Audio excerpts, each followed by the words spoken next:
नमस्कार, मनीषा टेस्टी रेसिपीमध्ये तुमचे सर्वांचे खूप खूप खूप स्वागत। आज आपण बनवणार आहोत अगदी सोप्या पद्धतीने आणि कमी साहित्यात घरच्या घरी केक कसा बेक करायचा। खूप सॉफ्ट आणि स्पॉन्जी असा आपला केक कसा करायचा ते मी तुम्हाला सांगणार आहे। त्यासाठी हा व्हिडिओ शेवटपर्यंत पहा आणि अशाच नवनवीन रेसिपीसाठी माझ्या चॅनलला सबस्क्राइब करायला विसरू नका। चला तर मग सुरुवात करूया। इथे मी एक बाउल घेतलेले आहे व त्यामध्ये मेजरिंग कपचा जो मोठा कप असतो त्याचा पाऊण भाग म्हणजे पाऊण कप मी दूध घेतलेले आहे। तुमच्याकडे जर मेजरिंग कप नसेल तर तुम्ही घरातील कोणतीही एक मोठी वाटी घेऊ शकता। हे बघा एवढी। आणि दूध आपल्याला रूम टेम्परेचर मध्येच घ्यायचं आहे। आता इथं मी पिठी साखर घेतलेली आहे, ती मेजरिंग कपच्या अर्धा कप घेतलेली आहे। हे बघा, ती त्यामध्ये आपल्याला ऍड करायची आहे। आता मी इथं 3 मोठे चमचे तेल घेतलेले आहे, तुम्ही बटरचाही वापर केला तरी चालेल। आता हे मिश्रण चांगले एकजीव करून घेऊ। जोपर्यंत आपली पिठी साखर यामध्ये व्यवस्थित विरघळत नाही तोपर्यंत आपल्याला ते हलवत राहायचंय। हे बघा, साखर व्यवस्थित आता याच्यामध्ये मिक्स झालेली आहे। आता एका भांड्यामध्ये मी 1 मोठा कप भरून मैदा घेतलेला आहे, तुम्ही वाटीही घेऊ शकता। आता यामध्ये मी 1 चमचा भरून बेकिंग पावडर घेतलेली आहे व अर्धा चमचा बेकिंग सोडा घेतलेला आहे। आपण बेकिंग पावडर 1 चमचा घेतली तर अर्धा चमचा सोडा घ्यायचा आहे। आता याच्यामध्ये मी 2 चमचे भरून मिल्क पावडर घेतलेली आहे। मिल्क पावडरने केकला खूप छान स्वाद येतो। आता इथं मी सायट्रिक ऍसिड, निंबू पावडर बिलकुल थोडीशी घेतलेली आहे, त्यामुळे आपला केक एकदम सॉफ्ट आणि स्पॉन्जी होईल। आणि त्यामध्ये मी थोडंसं मीठ घेतलेलं आहे, त्यामुळे आपल्या केकला खूपच छान स्वाद येतो। आता यामध्ये मी 1 चमचा भरून कॉर्नस्टार्च टाकणार आहे, त्यामुळे आपल्या केकला एकदम छान असा मऊपणा येईल। आता हे मिश्रण चांगले एकजीव करून घ्यायचे आहे। आता आपण दुधाचे जे मिश्रण तयार केलेले आहे त्यामध्ये हा मैदा चाळून घेणार आहोत।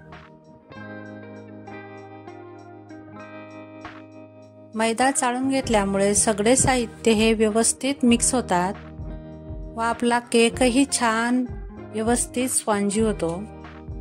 मी इथं सगळा मैदा चाळून घेते, हे बघू शकता। आता आपल्याला हा मैदा या बॅटर मध्ये व्यवस्थित मिक्स करून घ्यायचा आहे। मिक्स करताना एक गोष्ट लक्षात ठेवायची की आपल्याला एकाच डायरेक्शन मध्ये आपल्याला हे मिक्स करायचं आहे, म्हणजे एकाच दिशेने आपल्याला ते व्यवस्थित मिक्स करून घ्यायचं आहे।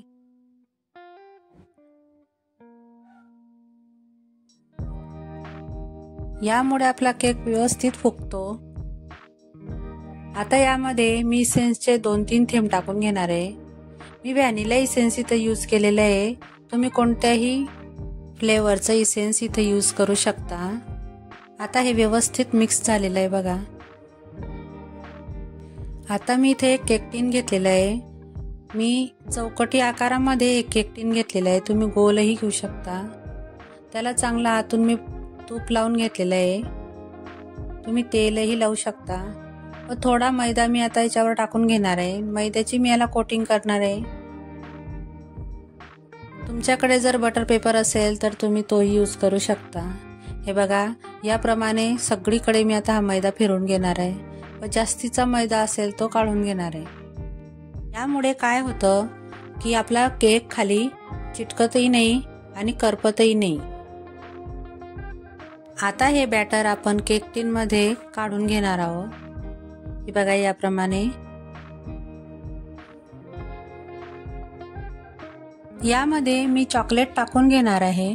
मी इथे चॉकलेट मेल्ट करून घेतलेली आहे, तुम्हाला जर चॉकलेट मेल्ट करून नसेल टाकायची तर चॉकलेटचे तुकडे करूनही तुम्ही ते टाकू शकता, किंवा चॉकलेट ऐवजी तुम्ही टूटी फ्रुटी किंवा दुसरे ड्राय फ्रूटही तुम्ही टाकू शकता. पण मुलांना चॉकलेट फार आवडते म्हणून मी इथं चॉकलेट टाकलेले आहे. हा केक बेक झाल्यानंतर याला चॉकलेटचाच कलर येतो, म्हणजे ब्राऊन कलरचा हा केक तयार होतो आपला. मुलांना तो फार आवडतो आणि त्यामध्ये चॉकलेटचा फ्लेवरही येतो.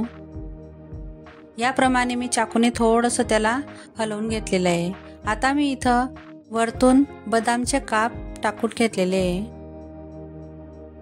आता इथं केक बेक करण्यासाठी मी एक मोठं पातेलं घेतलेलं आहे व त्यामध्ये थोडं मीठ टाकून घेतलेलं आहे. त्यामुळे टेम्परेचर आपलं व्यवस्थित राहतं. आणि एक स्टँडही ठेवून घेतलेलं आहे. आता यावर झाकण ठेवून एक 5 मिनिटं आपण त्याला प्री हीट करून घेऊ. आता हे गरम झालेलं आहे आणि यामध्ये मी आता केक टिन ठेवून घेणार आहे. यावर मी आता झाकण ठेवून घेणार आहे. एक 25 ते 30 मिनिटं आपल्याला केकला बेक करायला लागेल. हे बघू शकता आपले 25 मिनिटं झालेले आहेत. आपला केक बघा किती छान कलर आलेला आहे, ब्राऊन कलर आलेला आहे. आता याच्यामध्ये मी सुरी टाकून बघणार आहे. हे बघा आपली सुरी क्लीन येते, म्हणजे आपला केक पूर्णपणे बेक झालेला आहे. आता त्याला आपण काढून घेऊ.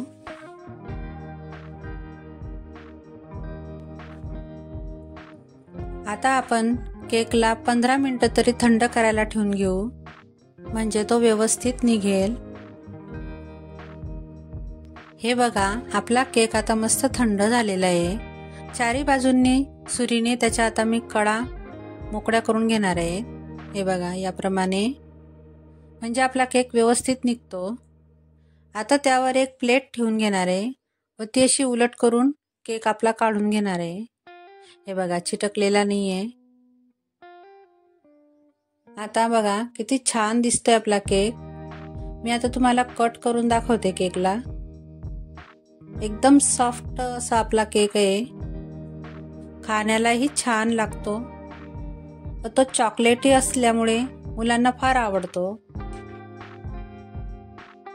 हे बघा मी तुम्हाला दाखवते किती स्पॉन्जी आलेला आहे आपला केक आणि त्याचा कलरही खूप छान आलेला आहे. आतमध्ये चॉकलेट असल्यामुळे मुलांना फार आवडतो. करून बघा. हे बघा किती छान आणि सॉफ्ट झालेला आहे आपला केक आणि त्यामध्ये चॉकलेटचे असे डॉट्स छान दिसतात. हे बघा मी अजून एक तोडून दाखवते तुम्हाला. हे बघा एकदम मऊसूत असा आपला केक आहे. खाण्यालाही खूप छान लागतो. त्यामुळे लहान मुलांना व मोठ्यांनाही खूप आवडतो. करून बघा व मला कमेंट करून सांगा.